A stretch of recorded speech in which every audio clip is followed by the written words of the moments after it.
Le cycle électoral 2014-2016 nous intéresse aimanté. On en parle avec notre premier invité, député et François Nzekouye, qui nous a rejoint sur ces plateaux. Bonjour et bienvenue. Bonjour Jimmy. Voilà, le calendrier électoral a été publié il y a quelques jours. Est-ce que, selon vous, c'est déjà une bonne augure pour les restes du processus électoral en RDC?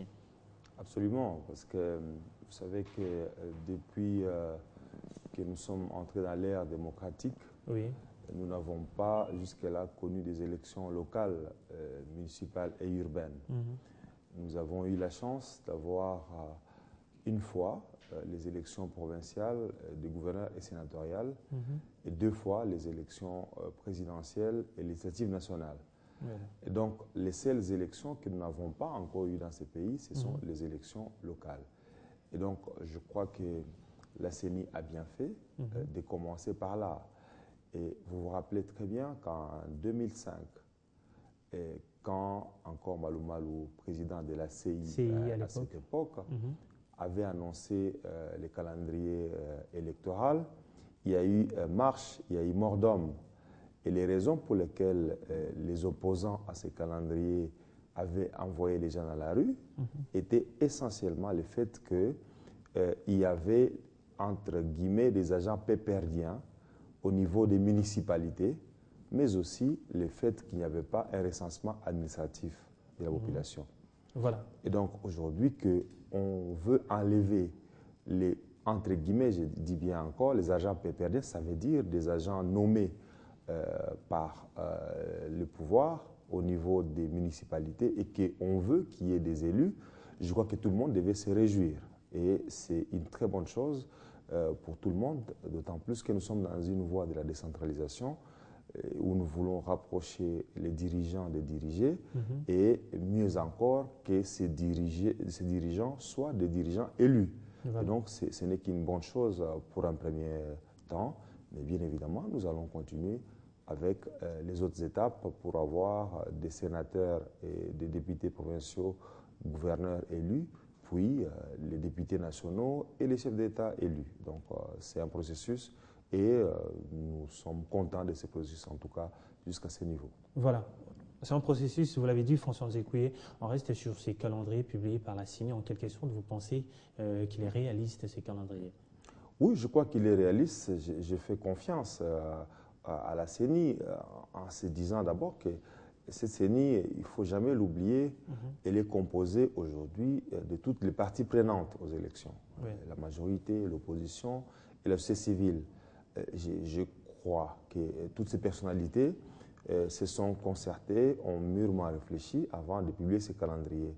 Et son président nous a bien dit que le budget 2014, et je le certifie par les faits de députés, a prévu déjà 166 millions de dollars pour ces élections qui doivent coûter 300 millions de dollars. Donc, logiquement, si le reste est prévu au budget 2015, ces élections devront effectivement avoir lieu. Voilà, parlons du budget. Comme vous l'avez évoqué, l'abbé Malou Malou est très optimiste. Est-ce qu'il y a lieu d'être optimiste alors que la CENI elle-même craint qu'il y ait manque de budget pour financer les élections présidentielles?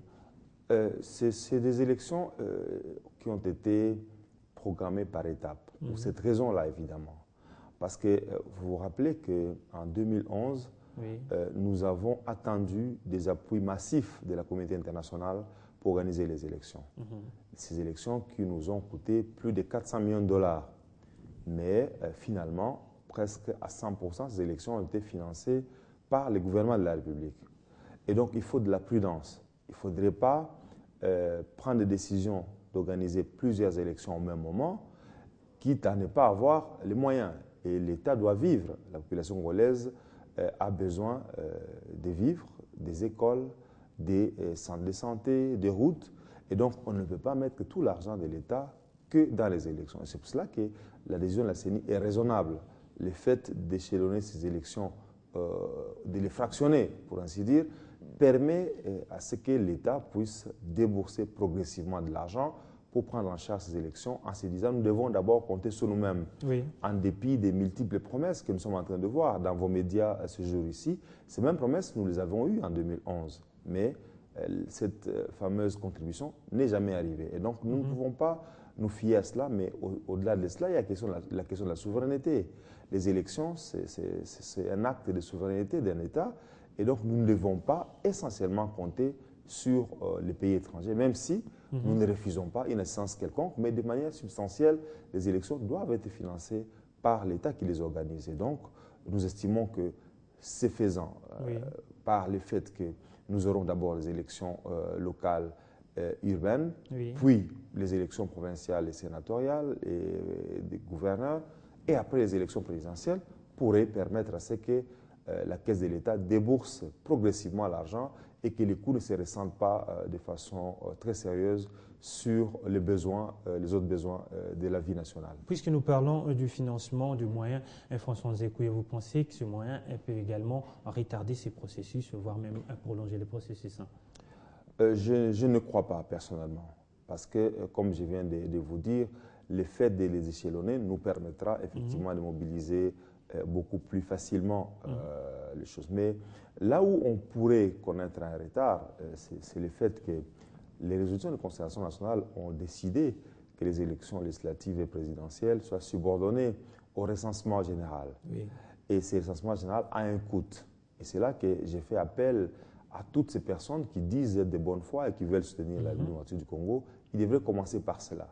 Commencer par nous aider à avoir les moyens pour organiser les recensements généraux, de sorte que ces recensements se passent, pourquoi pas en 2015, de sorte qu'ils se terminent avant 2015 ou au courant 2016, ce qui permettrait à ce moment-là d'avoir une bonne base pour les élections législatives nationales et pour les élections présidentielles. Mais s'il faudrait prendre 2 ou 3 ans justement pour les recensements, vous ne pensez pas que ça va encore une fois de plus retarder ces processus? Ce n'est pas une bonne chose et je crois que cela est évitable. Nous pouvons l'éviter effectivement en mobilisant les moyens. J'ai dit encore une fois, tous ces amis qui nous disent nous devons absolument avoir les élections législatives et présidentielles en 2016, on fait appel à eux pour qu'ils nous aident dans cela, parce que nous estimons pour nous que c'est la meilleure condition pour de bonnes élections. J'y reviens à vous dans quelques minutes, François Nzekoué, il est 9h30 à Kinshasa et c'est l'heure de rappeler aux téléspectateurs les titres qui font la une.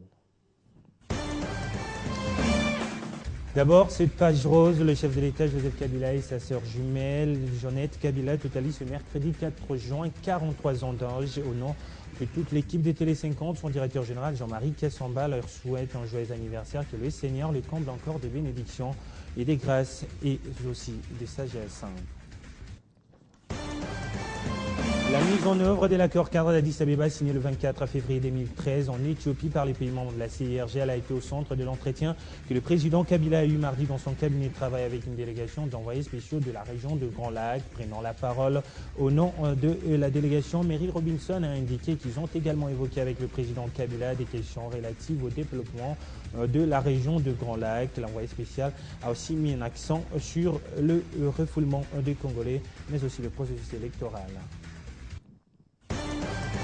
Et puis, les travaux de la Commission spéciale défense et sécurité en République démocratique du Congo et la République du Congo sont clôturés mardi dans la soirée à Kinshasa. Cette rencontre a permis aux experts des deux parties d'évaluer l'opération des expulsions massives des RD congolais des Brazzaville et d'autre part d'évaluer l'exécution des accords de défense et de sécurité qui lient Kinshasa et Brazzaville. Ces assises de 10 jours ont été sanctionnées par la signature d'une convention sur la circulation et l'établissement des personnes et des biens entre le gouvernement de la RDC et le gouvernement de la République du Congo voisin. En dehors de nos frontières, les Centrafricains n'ont plus le droit de faire des SMS.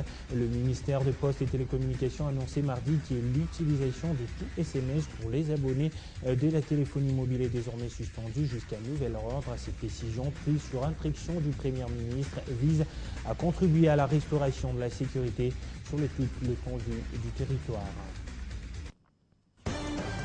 Et en sport, la délégation de l'ASV Club de Kinshasa a quitté mardi la capitale pour Khartoum où elle jouera contre la formation soudanaise d'Al-Hilal le vendredi 6 juin pour le compte de la 3e et dernière journée de la manche aller de quart des finales de la 18e Ligue des champions de la Confédération africaine de football. Voilà, c'était donc l'essentiel de l'actualité. La matinale se poursuit. Je reviens à vous, François Nzekoué. On parle du processus électoral, le financement ou le recensement va-t-elle poser de problème? Et puis même moi aussi, quand même, de souhaiter un bon anniversaire au président de la République et à notre collègue Jeannette Kabila. On les souhaite plein succès dans toutes les entreprises.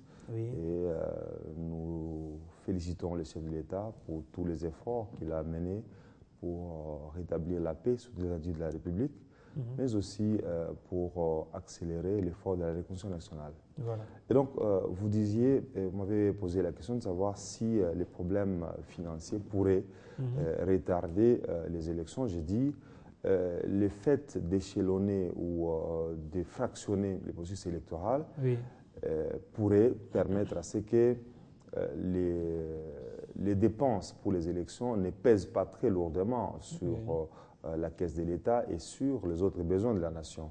Et donc, c'est une décision de sagesse et non, comme je l'ai entendu dans certains médias, une volonté de prolonger soit les mandats de chef de l'État ou de prolonger les mandats des députés nationaux. Et encore que je suis quand même surpris de ce genre d'attitude parce que personne ne s'est ému du fait que les gouverneurs sont toujours en fonction, les députés provinciaux et les sénateurs. Et donc, c'est des questions d'agenda, de calendrier. Nous devons privilégier le fait d'avoir de bonnes élections et non des élections à tout prix. Parce que les risques, c'est de dire nous faisons des élections et nous les contestons. Et aujourd'hui, il y a des gens qui continuent à rêver et croire que le président Kabila peut les remettre les pouvoirs entre les mains parce que ce sont eux qui ont gagné les élections de 2011. Vous comprenez que ce genre de choses doivent cesser. Nous devons nous mettre dans une situation où nous nous sécurisons mutuellement, où nous sommes certains que les élections que nous allons avoir vont être des bonnes élections qui sont fondées sur de bonnes bases. Et c'est cela, surtout. Voilà, c'est cela en fait. Mais la crédibilité est liée à beaucoup de conditions. D'abord, les questions des moyens, les moyens à temps pour préparer ces élections, pour pouvoir déployer les kits d'enrôlement, parce qu'il faudrait refaire les fichiers électoraux, les kits des élections, l'identification des électeurs et tous les processus. Ça doit se faire de façon échelonnée et les moyens, c'est un facteur essentiel qui doit être pris en compte pour que ces élections-là réussissent. Voilà, le facteur essentiel, vous l'avez dit François Nzékoui. Alors, cette publication du calendrier qui arrive une année avant ces élections, est-ce que c'est suffisant pour parler de la réussite de ces événements qui arrivent l'année prochaine? Je crois que c'est suffisant, une année. En tout cas, si les étapes qui ont été annoncées dans ce calendrier sont respectées, il n'y a pas de raison de craindre que ces élections locales, municipales et urbaines n'aient pas lieu. Et donc, nous sommes rassurés quant à ce. Et donc, nous attendons, et c'est là, c'est de notre devoir, nous les législateurs, la décision que nous devons prendre par rapport à la suite. Parce que vous savez très bien qu'il y a une discussion qui est engagée sur le mode des élections des députés provinciaux. La loi et la Constitution prévoient qu'ils soient élus au suffrage universel direct. Mais nous pensons que pour des raisons d'économie, il serait mieux que cela se fasse au suffrage universel indirect. Comme a proposé l'abbé Apollinaire. Voilà, la loi que nous allons très probablement revoir bientôt, et cela ne devra offusquer personne, devrait entraîner aussi une certaine modification de la Constitution, parce que la disposition constitutionnelle veut que les élections se fassent au mode suffrage direct. Donc il y aura aussi également une modification de certains aspects de la Constitution qui ne sont pas des articles verrouillés. Et donc, qu'on ne fasse pas peur à qui que ce soit, ces dispositions étant révisables, pourront être révisées à temps utile. Et donc, il ne faut pas qu'on commence encore à jeter l'anathème sur qui que ce soit pour dire, voilà, tel veut modifier la Constitution pour l'intérêt personnel, mais c'est pour l'intérêt de la nation. Et il y a des pays qui sont beaucoup plus riches que nous, qui organisent régulièrement des suffrages universels indirects. On vient de vivre l'investiture des Zouma en Afrique du Sud pour la deuxième fois. Est-ce qu'on peut dire que ces élections ne sont pas crédibles? Pourtant, le président sud-africain n'est pas élu au suffrage universel direct. Il est indirect par le simple fait d'avoir une majorité au Parlement. Je ne dis pas que nous devons adopter nécessairement le même système au niveau présidentiel. Nous sommes une démocratie encore jeune où on ne se fait pas totalement confiance, mais je crois qu'à certains degrés, il est tout à fait acceptable que les députés provinciaux soient élus au suffrage universel indirect, que les sénateurs, au lieu d'être élus par 2 ou 3 députés provinciaux, comme c'était le cas en 2007, qu'ils soient élus par les élus locaux.